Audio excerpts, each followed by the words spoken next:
देखिए, बिहार विधानसभा चुनाव जैसे जैसे नज़दीक आते जा रहा है, राजनीतिक तापमान गर्म हो चुके हैं। एक तरफ कहे तो तेजस्वी यादव तालिबान की बात कर रहे हैं, वहीं दूसरी तरफ जीतन राम मांझी की बात करें तो जीतन राम मांझी कह रहे हैं कि शायद तेजस्वी यादव को याद नहीं होगा कि उनके जो पिताजी थे वो 90 के दौर में महाजंगल राज ला करके बिहार को किस प्रकार से खड़ा किए। आज अपराधी कितनों भी बड़ा रसूख वाला क्यों ना हो, उसे जेल के सलाखों में जाने से कोई रोक नहीं सकता। तमाम मुद्दों पे बातचीत करेंगे। हमारे साथ डॉक्टर NP प्रियदर्शी हैं, जो कि चिकित्सक भी हैं और वरिष्ठ सर्जन के साथ साथ राजनीति में भी बड़े लेवल पे रुचि रखते हैं और बेबाकी से अपना पक्ष को रखते हैं। सर, सबसे पहले ये बताइए कि बिहार को तालिबान से तुलना हो रही है। तेजस्वी यादव ने कहा कि बिहार को ये बीजेपी के लोग, खास करके भाजपा के लोग, तालिबान बना चुके हैं। क्या कहिएगा? देखिए, मैं तो कोई पार्टी से ताल्लुक़ नहीं रखता हूँ जी, और मुझे किसी पार्टी के ऊपर टीका टिप्पणी नहीं करना है। लेकिन जिन्होंने दो बयान आया है, जो दोनों मतलब हमारे दिल को झकझोर दिया है। एक कहता है कि बिहार को तालिबान समझा है। तालिबान बिहार नहीं हो सकता है। बिहार ज्ञान की भूमि है, बिहार विश्वास की भूमि है, बिहार जो है वह बौद्ध की भूमि है और यहाँ से लोग प्रेरणा लेते हैं। ये तालिबान नहीं हो सकता है और ऐसी वाक्यों से बचना चाहिए उन्हें। यह तालिबान नहीं हो सकता है, तालिबान संभव नहीं है यहाँ होना। ये बिहार ज्ञान विज्ञान की भूमि है। यहाँ आर्यभट्ट हुए, यहाँ चाणक्य की भूमि है, ये चंद्रगुप्त की भूमि है, ये कोई दूसरा नहीं हो सकता है। सर, अपने चूंकि मौर्य की भूमि है, ये गौतम बुद्ध की भूमि है, ये महावीर की भूमि है। ये तालिबान नहीं हो सकता है। हम लोग इसको दूसरे शब्दों में ना ले जाएं, दूसरे तरफ ना ले जाएं। सर, आप एक तरफ कह रहे हैं कि ये तालिबान नहीं हो सकता, वहीं दूसरी तरफ जैसे जैसे विधानसभा चुनाव नज़दीक आते जा रहा है, 4 महीनों को अगर हम डिटेल खंगालते हैं तो आए दिन अपराधी इतना बेखौफ हो गए हैं कि पुलिस को ही खुलेआम चैलेंज कर रहे हैं। किसी दिन भी ऐसा नहीं होता है कि हत्या नहीं हो रही है।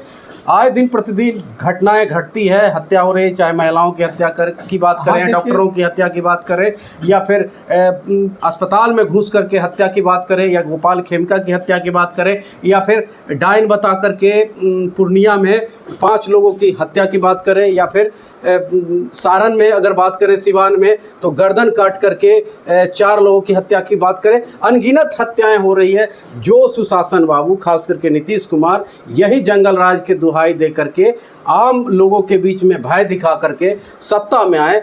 क्या लगता नहीं है कि धीरे धीरे करके साम्राज्य उनका खत्म होते जा रहा है? एनडीए का जो साम्राज्य है धीरे धीरे समाप्त होते जा रहा है। देखिए, शासन और सुशासन, मैंने सुशासन और कुशासन में अंतर समझिए।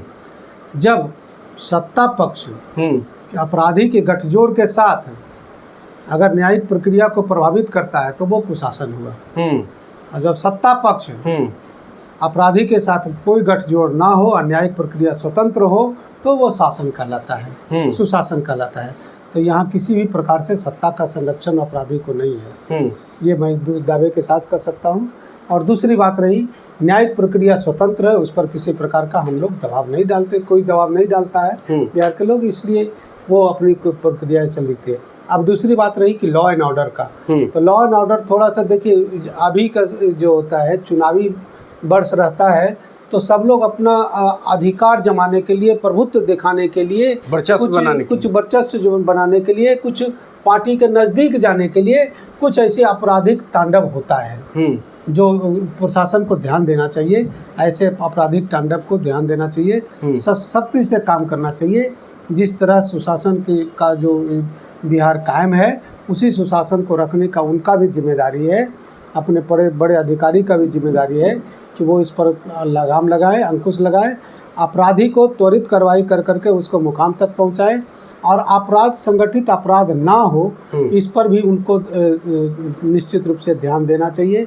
और कुछ जैसे वो आजकल कुछ हाईटेक हो गए हैं तो पुलिस को भी उससे कई गुना ज़्यादा हाईटेक होना चाहिए अपने आप को, और उस तक कोई अपराधी ऐसा ना करे, उसके लिए सघन अभियान चलाना चाहिए, सघन जांच होनी चाहिए और समय समय पर इसका अभ्यास भी होते रहना चाहिए कि ऐसी घटनाएं का पुनरावृत्ति ना हो।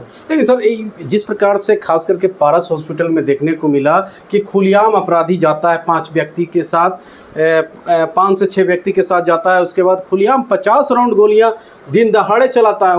मैं तो पहले भी कह चुका हूँ कि देखिए अस्पताल का अपना प्रशासन भी होता है जी, ठीक है।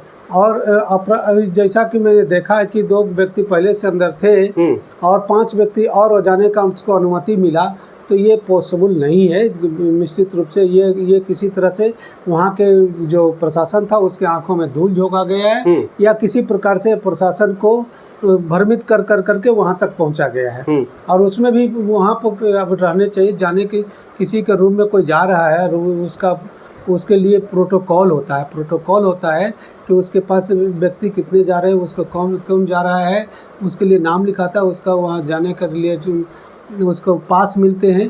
तो एक व्यक्ति के पास मिलने के लिए 8-8 10-10 पास कैसे संभव हो सकते हैं? तो ये कहीं ना कहीं चूक है, कहीं ना कहीं वो निश्चित रूप से प्रशासन का फेल्यूर है, उसको ध्यान देना चाहिए हॉस्पिटल प्रशासन का।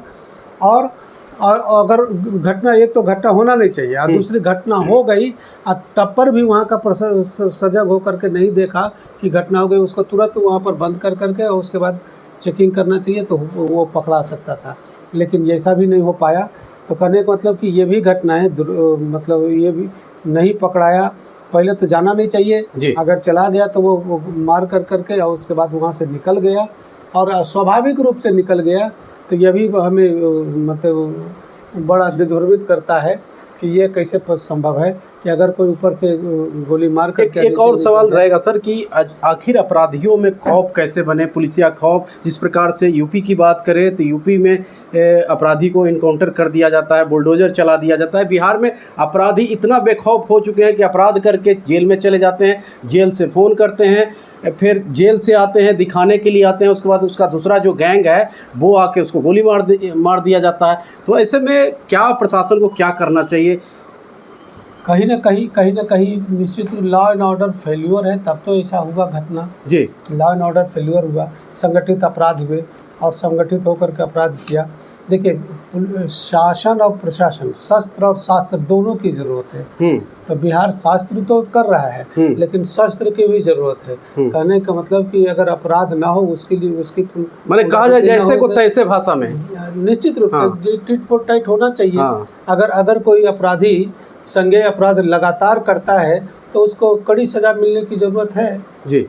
तो ये हमारे साथ थे डॉक्टर एनपी प्रियदर्शी, जिन्होंने हमारे हर सवाल पे इन्होंने जवाब दिया और साथ ही साथ प्रशासन को भी कहीं ना कहीं लपेटे में लिया, प्रशासन को भी नसीहत दे डाली है कि देखिए शस्त्र और शास्त्र दोनों की आवश्यकता है। आए दिन प्रतिदिन घटनाएं देखने को मिल रही है, अपराधी बेखौफ हो चुके हैं, जेल भी जाने से अपराधी डरते नहीं हैं, जेल से बाहर निकलते हैं इलाज करवाने के लिए, उसके बाद उसके दूसरे साथी जो है उसको अपराध गोली मार देता है। उसके बाद बात करें गोपाल खेमका के मामले में ज़मीन विवाद बताया जा रहा है, उस मामले में ऐसे अनगिनत घटनाएं बिहार में देखने को मिल रही है। कहीं ना कहीं 90 का जो दौर था, जो 90 का जो दौर में जो बच्चा पैदा नहीं लिए थे, जो जंगल राज नहीं देखे थे, वो कहीं ना कहीं महागठबंधन के लोग उस जंगल राज को याद दिलवा रहे हैं कि देखिए अगर हमारा जो जंगल राज का जिक्र होता है तो अभी तो राक्षस राज है।